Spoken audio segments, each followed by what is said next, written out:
ਅੱਜ ਇੰਤਹਾਈ ਖੁਸ਼ੀ ਦਾ ਦਿਨ ਹੈ ਕਿ ਮੈਂ ਪਲਾਕ ਲੋਕ ਸਟੂਡੀਓ ਦੇ ਵਿੱਚ ਖੜਾ ਵਾਂ ਔਰ ਇਹ ਵਾਹਿਦ ਇੱਕ ਐਸੀ ਕਾਵਿਸ਼ ਹੈ, ਇਹ ਇੱਕ ਐਸੀ ਸੋਚ ਹੈ ਕਿ ਆਪਣੀ ਮਾਂ ਬੋਲੀ ਨੂੰ ਫਰੋਗ ਦੇਣ ਵਾਸਤੇ, ਆਪਣੀ ਮਾਂ ਬੋਲੀ ਨੂੰ ਵਧਾਵਾ ਦੇਣ ਵਾਸਤੇ ਜਿਹੜਾ ਇਹ ਕਦਮ ਚੁੱਕਿਆ ਗਿਆ। ਸੁਗਰਾ ਸਦਫ ਜੀ ਨੇ ਮਾਸ਼ਾਅੱਲਾ ਜਿਹੜਾ ਵੀ ਕੰਮ ਕੀਤਾ ਹੈ ਅਨੋਖਾ ਕੀਤਾ ਔਰ ਆਪਣੇ ਮੁਲਕ ਕੋ ਮਿਲਤ ਵਾਸਤੇ ਕੀਤਾ ਹੈ।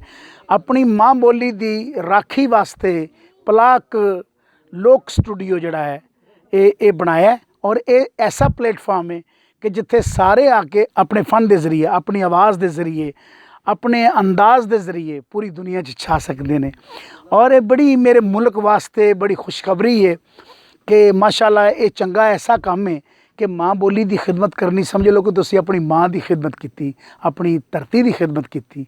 लिहाजा मेरिया बड़िया दुआवां ने सुगरा सदफ जी दे नाल और पूरे स्टाफ दे नाल, पूरे क्रू दे नाल और पूरी मैनेजमेंट दे नाल जिन्हां ने एक बेहतरीन काविश जिहड़ी है वो सानू पेश की।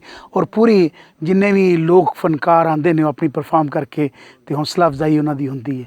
लिहाजा हमेशा रब इनू आबादो शाद रखे, साड़ी धरती नू भी आबादो शाद रखे। पाकिस्तान जिंदाबाद।